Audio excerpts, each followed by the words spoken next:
Hey everybody, Craig back at you out on the 2018 Honda Goldwing. I am home from the 2023 National Bikers Roundup in Memphis, Tennessee. And I wanted to go over some of the good, the bad, and the ugly from this year's event. Let me start out by saying that this was the first Biker Roundup that I've ever attended. And so I'll go over some of my impressions as me being a newbie. So let's start with the good. One thing that I like that the Roundup has moved around every year. First thing is that because it's moved around every year, it gives you an opportunity to go out and ride your bike. And I decided to ride from Buffalo, New York, down to Tennessee and into Memphis for the Roundup. I don't poo-poo or anyone that trailers their bike. If you need to trailer your bike for whatever reason, maybe you just don't, you're not a distance rider, you don't like riding that far from wherever your home is, I don't care. You know, just bring your bike down, have a good time. So, but I like to ride. So I like the good part about the Roundup is it gives me a reason to take a vacation, to ride, to view the area. One of the things I did when I found out it was Memphis, I added a couple extra days and I rode down to the Knoxville area and rode around that area, the Pigeon Forge area, got some riding in before I even got down to Memphis. So that was good. So I like the fact that it was that it moves around. So I think that's a good part. Get to see different areas of the country. Second good thing about the Roundup is the friendships. Now I went down there and I didn't know anyone. I didn't go down there with any plans to meet up with anybody. I just didn't know anybody. I'm going by myself. And one of the great things that I got to do is I was able to meet up with Derek T from Steel City Motor Vlogs. He is a great YouTuber, content creator, and he just happened to be down there, and I think I don't even know how we connected. It might have been over a Facebook page where he realized I was down there and I realized he was down there. But I got an opportunity to talk to Derek, and that went great. Hey everybody, Craig with Derek. If you saw Derek's video, you already know that I've been hanging out with him for a second. Yeah. Derek T out of Pittsburgh, he's down here with his crew. My first time at the Roundup. He's a regular, he runs the whole thing down here, so we kind of count on him. All this. So Derek, got a question for you. I don't even know if anybody asked you this question. Yep. So I saw on your Goldwing, you got like the keyboard keys. Explain that. Where did you get that concept from? Where does that come from? All right, well, first of all, I'm the worship pastor at my church. Excellent, man. So I play piano and everything. I think if you go to my channel, you can check out, I actually put a video of me playing on there. It's an airbrush design of the wind deflectors that are on that model year Goldwing. I mean, you know, I haven't reached the pinnacle yet where you're at, you know, I ride a lowly 1500. But nonetheless, the wind deflectors, I had an artist who did an excellent job. He airbrushed those pianos on there. That's excellent. That's excellent. I'm and having no, a good they time. don't work. They don't work. They don't play Listen, sound. Not only can you get good Goldwing content from Derek, I want everybody to send him requests. Ty Tribbett, Kurt Franklin, whatever it is, he's gonna play it for you. He's gonna send it to your personal inbox. Now I'm just lying, but hey, I'm good. I'm happy to be hanging out. I'm happy to hang out with him, hang out with the pastor, and hang out with the crew. A good time going on down here in Memphis.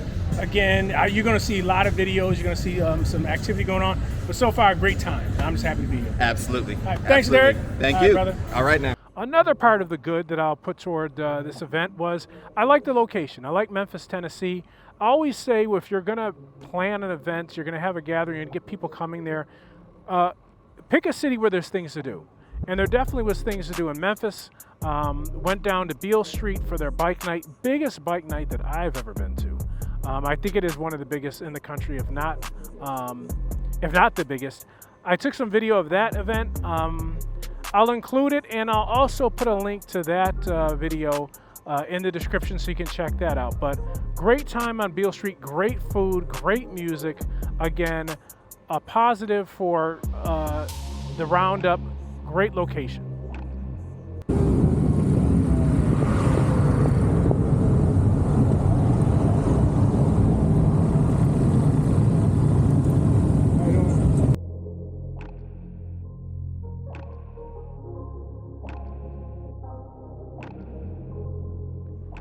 So let's talk about another good thing. I'm gonna say the price.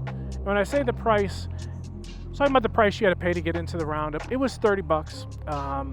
Again, I don't think it was bad. $30 is $30 for the entire week or however many days you're down there. I guess maybe you could argue if you went for one day, you might think $30 was steep for one day. But if you went for multiple days, you paid one time and you got a wristband and you were able to come and go as much as you wanted for that $30. So I think in the grand scheme of things, some of the other events I've been to events where they charge $30 per day just to get in. So if you're going multiple days, you're paying 30 bucks every day you go in. So I thought it was reasonable as far as the price to get into the event. So I thought that was a good thing. So let's talk about some of the bad. We talked about the entry and re-entry. You got a wristband, which is great, 30 bucks, in and out as much as possible, should not be a delay. Well, there was a problem, and there was a delay, and the traffic was very disorganized. There was traffic jams getting in and out of the place if you got there early enough in the day.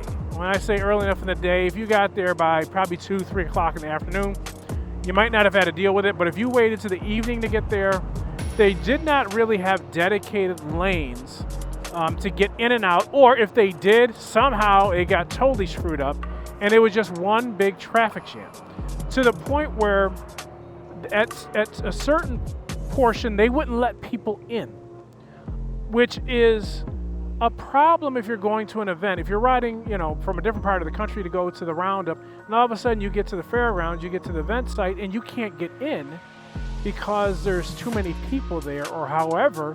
But here's even a bigger problem that they had as far as the bad. There were people that were already in that had the wristbands that left the area. So let's say they went out to sightsee, to go get something to eat somewhere, to a restaurant, and they're coming back to their campground where they're camping, and now they can't get back in because they restricted people from getting back in. If you give people wristbands and you charge them for the wristbands, they have to be allowed to come back in. You can't make people pay $30 and then all of a sudden you're turning them away saying, you got to go find somewhere else to stay tonight because we're overcrowded. But you were already in your camp site and everything is already in there. Along those lines of bad points, let's talk about the traffic. There's got to be a better traffic management system that they can put in place than what they have there. So I've seen this on some of the Facebook pages, and I saw this before I went, and now I'm a big believer in it. You cannot have vehicles traveling along the same area as you have motorcycles. So basically how it is, when you get into I'm going to call it fairgrounds. I don't even know if technically it's fairgrounds or not, but you get in the fairgrounds area, anybody can come in and they pay the $30. So you can come in with a car, with a truck, whatever it is, and just ride around, just cruise around. Whenever you have an event with motorcycles, you've got to keep that separate. So let's say you come in, you didn't come to the Roundup on a bike, you came in a car. Okay, here's a designated parking area. You must go over here and park your car in this parking lot or these parking lots, and then you have to walk. But you cannot drive your car around the main area, the main thoroughfare, the main stretch, because it just bottlenecks things. You got to leave that for motorcycles and slingshots and Can-Ams and everything else like that. I'll even say I don't have a problem so much with the golf carts riding up and down that area, because I do understand people camp. It's an RV. They got their RVs there. They're getting around the sites in their golf carts. I understand that, but you cannot mix vehicles with motorcycles and golf carts on the same road. It's just not going to work in this type of environment. Another bad thing about the Roundup is, coincidentally, what was a good thing? Memphis, you got to do something with your roads. You've got to do something. The potholes and the road condition was just horrible for that entire area. It's dodging potholes the entire time you're riding. It was horrible. And I think with the committee, when you're picking a location, again, I like Memphis for the entertainment aspect of it and the food aspect of it. But if you're riding motorcycles, that place was horrible as far as your suspension and everything. There's no doubt in my mind that there are some people that had some damage done to their bikes. So now let's talk about the ugly. The ugly for the National Biker Roundup is the crime. Many people reported that they had their vehicles broken into, not at the actual site, not at the fairgrounds or where the event was being held, but in the downtown hotels where they had booked. Cars, windows were getting broken into, a lot of damage done. It just, the crime in the area was bad. Even some of the people who lived in the Memphis area were giving tips on where to stay to avoid, less likelihood that your bike was going to get stolen or something was going to get vandalized. So that's the ugly. Now, do I put that on the Roundup committee altogether? Yes and no. What I mean by that, yeah, you weren't getting your car or your bike vandalized at the Roundup, but the Roundup selected a city that's one of the highest crime cities in the nation. So you picked a location, and when you picked that location, you had to know that some stuff was going to happen. You just had to know that. So do I put it on the Roundup? Yeah, in a sense, I put it on the Roundup because what you thought was going to happen happened, and you should not have to go to an event and be in, and park your vehicle or your motorcycle and have to worry about the vandalism in that area. So as a first timer, what would my observations, what kind of tips would I give? First off, I would say this event really is now an RV camping event first, before it's a motorcycle event. Even though they call it the National Biker Roundup, and that's the name, and it's not going to change, I understand that. But here's the mindset. When you're going there, it's an RV camping event. I know that it started out as a motorcycle camping event, but the camping aspect is taken over way more so than the motorcycle riding of the event, if that makes any sense. So knowing that, know that you're going to see a ton of RVs, nice RVs, beautiful RVs. You're going to see a ton of RVs, a ton of camping, and everything that goes along with camping is going to be first and foremost. So here's one of the tips. If you are going to go and you're going to camp at the National Biker Roundup, if at all possible, you need to get there early. When I say early, I mean days early. So if the event starts on a Wednesday or starts on a Tuesday and it's going through Saturday, try to get there Tuesday, try to get there Wednesday, try to get there Thursday at the latest. And I know everybody has different schedules and work and everything like that. I know that. But in order to secure your spot, don't think you're going to get there on Friday or Saturday and pull up in your 35-foot RV and you're going to get a spot. You're not. You're just not. I don't care if you paid a deposit in advance. I don't care. You're not getting a spot. So if you really want to camp, you want to bring your RV, get there early. I took some drone footage, and the drone footage that I have, it really shows a lot of open, vacant space for you to camp. Well, that's because I took the drone footage on Wednesday, and it was before everybody started to show up. Believe me, by Thursday afternoon, Friday, you weren't going to get a spot. And here's another thing, I guess, a tip I'll give if you're camping, if you go there camping. When you park your camper and you set it up, be prepared to stay till the end. Be prepared to stay till Saturday or Sunday. You're not getting out of there early. It's just everybody's jam-packed. It's hard to get in and out. So if you're coming and you're going to set up camp, especially if you've got an RV, just be prepared to be kind of locked in. Or if you're not locked in, it's going to be an ordeal to get out of there. If you say you were coming up and then you're going, hey, I'm going to leave on Friday, or it's going to be harder for you to get out. So just be prepared to stay and not prepared to move until the thing is over with. Another tip I'll give you is when you're coming for the day, if at all possible, get there earlier than later. Again, you're going to avoid the traffic nightmare, the traffic mess up. If you can get there by early afternoon, then as opposed to trying to get there 6, 7, 8 o'clock in the evening. If you're coming for the evening, just be prepared to have your patience. Have your patience if you come there at the evening, because things are not going to flow as smoothly as you would hope that they would. So overall, would I recommend going to the Roundup? That would be a resounding yes. It's a good time. Ultimately, it's a good time. Like I said before, when you come bring your patience. As long as you come with the right mindset, hey, I'm here. I ain't at home, I ain't work, I'm gonna have a good time. I'm not gonna let little things frustrate me. You will have a great time. Even the things that I brought up that were bad things, they didn't overshadow or overwhelm the positive, the good things. So if you're on the fence about going, I wouldn't be on the fence about going. You're gonna go, you're gonna have a good time. If you're not part of an MC or a riding club, I wouldn't worry about that. You can go and you can have a good time. If you're worried about, hey, I'm gonna go down there and I don't have a group of people to go with and I'm not gonna really know anybody, you're gonna go, you're gonna meet people, you're gonna have a good time.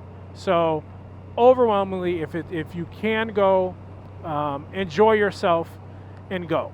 Now, for those of you that have been to other biker events, let me say this. It is not the type of biker rally that, like a Sturgis or maybe a Daytona or something like that. You're not going there to get work done on your bike. Some rallies you can go, I'm gonna go to the rally, I'm gonna get some new tires, I'm gonna get a new exhaust, I'm gonna switch out my handlebars. No, you're not doing that. If you're going, it's a picnic. It's a camping picnic, good time, food, music, people chilling, relaxing. It's a good time. You're not getting anything done to your bike. So you're bringing your bike, you're riding your bike, you're gonna enjoy your bike, but it's not the type of rally where you're getting anything done to your bike. You're not getting accessories or anything like that. It's not that.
So once again, overall impressions of the Roundup. Good time. I plan on going next year once they announce where it is going to be next year. So that's it. That's all I have to say on that subject. Thanks for watching. Thanks for watching this video. Please like, share, and subscribe. And everyone, have a blessed day, and we will be talking to you soon.